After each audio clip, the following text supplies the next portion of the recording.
Oh, hell, YouTube. I'm doing this video because I can. So, anyway, that doesn't matter. So I'm going to do a brief history on why superpowers seem to think that they can attack smaller nations and succeed.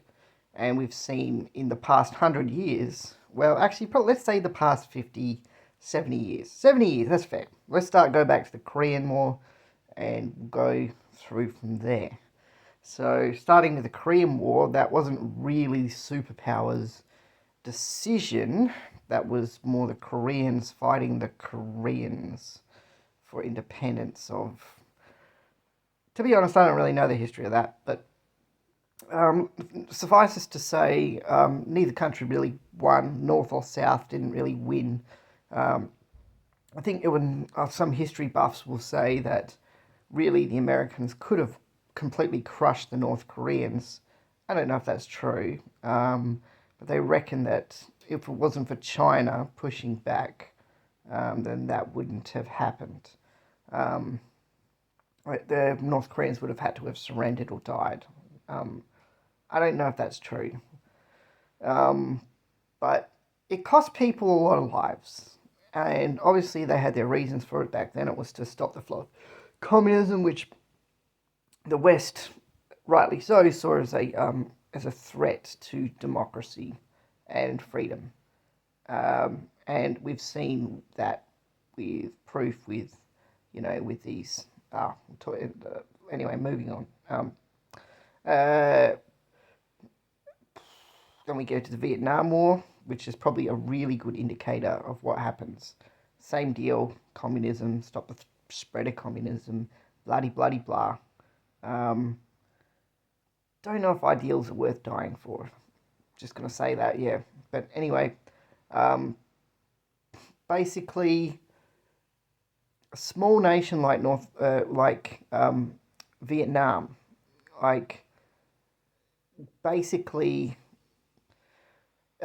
beat the Americans, and back then the Americans had all the weapons, all the technology like they do now, but compared to Vietnam, who had nothing, like they pretty much had everything, and they could have just flattened them, and they tried that. Believe me, the Americans tried that. It didn't work. And why was that? Well, it just shows that no matter how much you spend on your military, and no matter how much you say you can win, you can beat everyone, and bloody bloody blah, um, you can't. I mean, if people are fighting for their homes and the resilience is there, then um, then you can't really win because at some point they're going to just take over. And I'm getting to that point with future conflict that happened, with Afghanistan. Um, Now that was clearly a fight to take the oil from Afghanistan, because history shows that the Americans, for whatever reason, decided to bomb the oil pipelines, which then they used their contractors in Halliburton, which George Bush Jr. had investments with and interests with, and same with Dick Cheney, to build new pipelines. So, what a surprise! I mean, I'm not saying that that war wasn't for oil, but I'm saying that all oil was for war. I mean, sorry, I worked last night, so I'm a bit tired. So I'm saying that that war was for oil. The aliens thing, the aliens thing. That's what I was trying to get. The aliens guy. But obvious to everyone. Duh. It was like duh kind of thing. Like they say it was for freedom and democracy and stopping terrorism. Well, if that was the case, they would have sent in everything they had, special forces, whatever, gone through those caves with a fine tooth comb and burned everything to the freaking ground. That's what it would have taken. Because lo and behold, they chased the Taliban back to caves. Taliban just waited for the Americans to leave and then they just took over.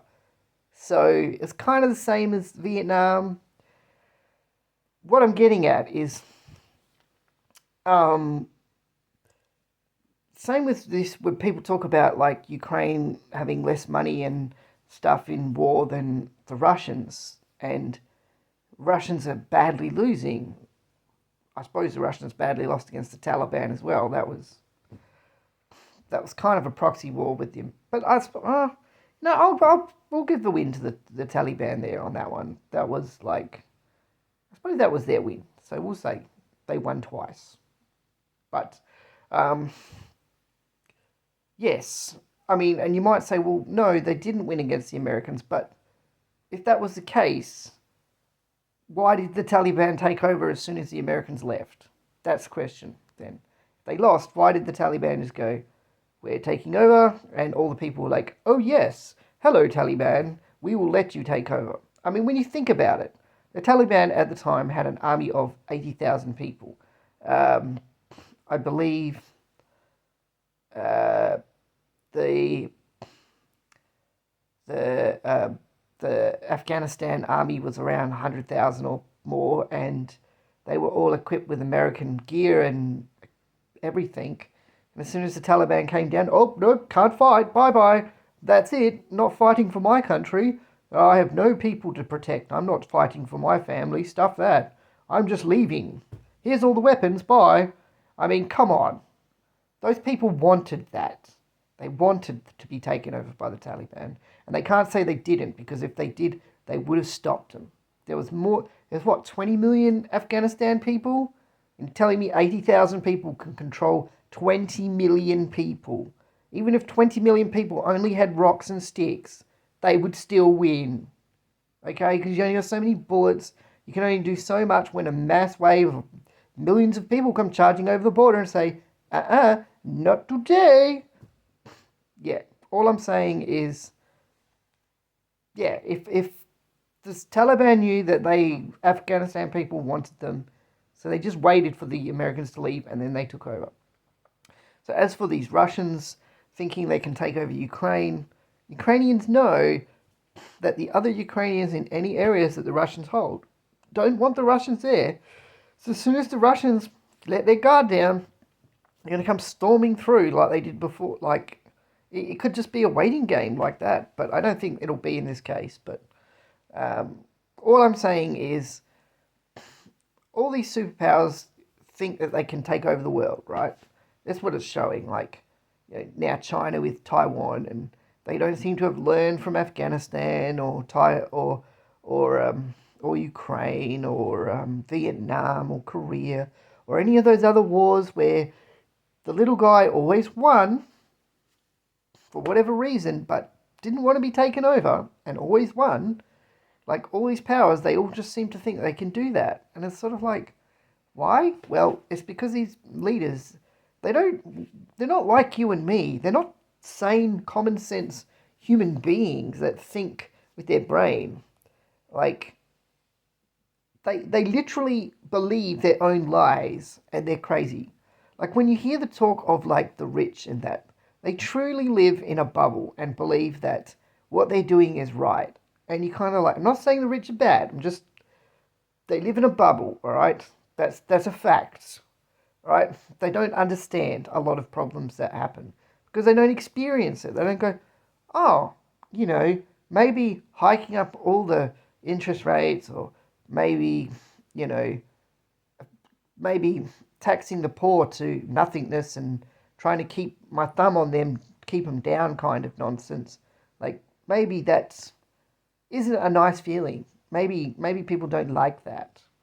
I'm just saying that, I mean, I'm not trying to get too political here, okay? I'm just trying to speak the truth, that's all. The truth how I see it. But it is the truth. I mean, if you know in your heart it's the truth, you know it's the truth. It doesn't matter what someone says. Like, I don't know, like, when people talk about, something happening, and you just sort of like, yeah, I know that, I know that that's the truth. Like, that's all I'm doing. So all I'm trying to do, and all I'm trying to convey. It's a bit of a ramble, this video, and I do apologize for that.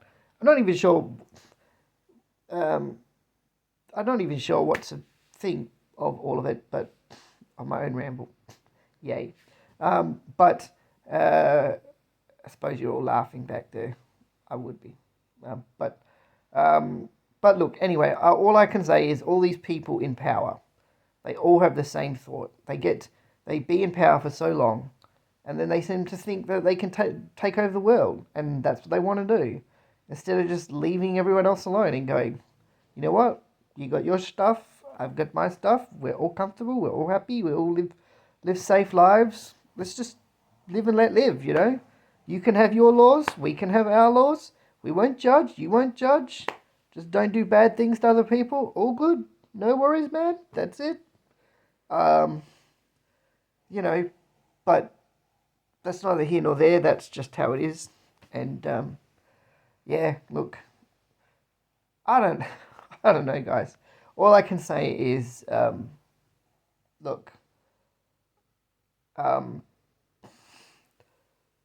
there's nothing any of us can do to stop these crazy superpowers from doing what they want. All right. So if you think the average man or average person is going to stop an onslaught of war, like imagine if all the Chinese people said, "Nah, we don't want to invade Thailand, Taiwan."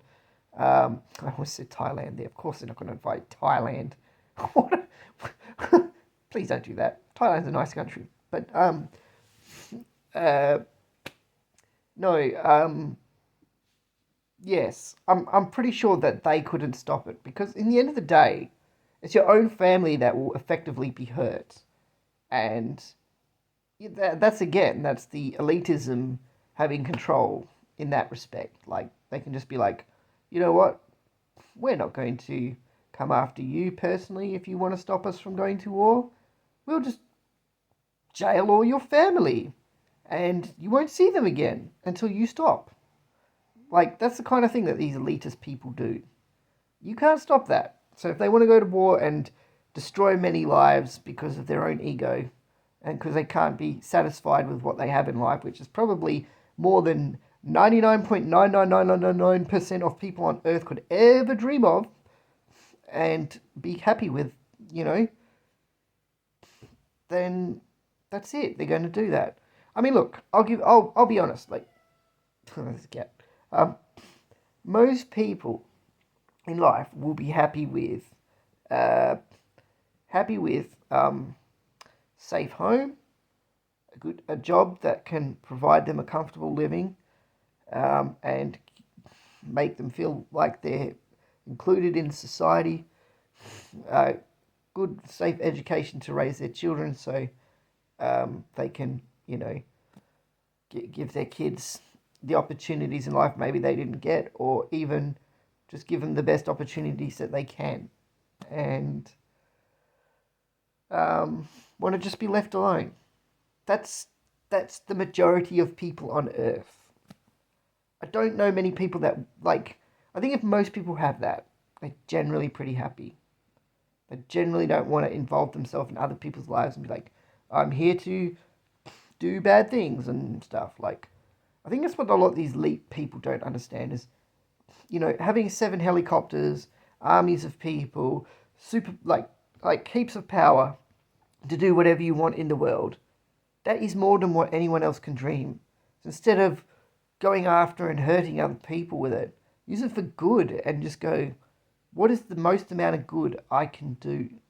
What is the most, like, the best I can do for everyone else around me so that not only will I benefit, but they will benefit too, and everyone else around will benefit from my actions so that no one has to worry anymore.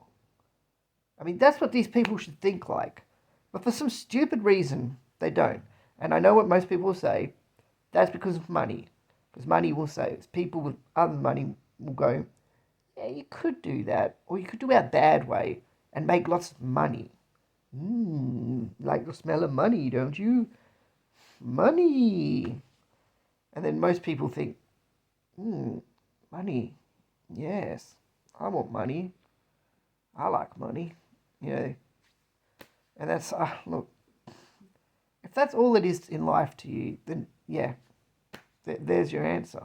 So, humanity won't ever do any better until you sort of get rid of that greed thinking, you know. There's no way you can improve this society unless the culture of people change. And that won't happen for millenniums. Not until people finally see the error of their ways and go, money isn't everything. Being greedy and super powerful will never buy you happiness, will never get you happiness. Invading other countries will not give you what you want. That's it. It never will. So, just, yeah. Anyway, I've rambled on enough. This is just ramble. I see that. But, oh well, I'm still uploading it. Too bad. Peace out. Bye.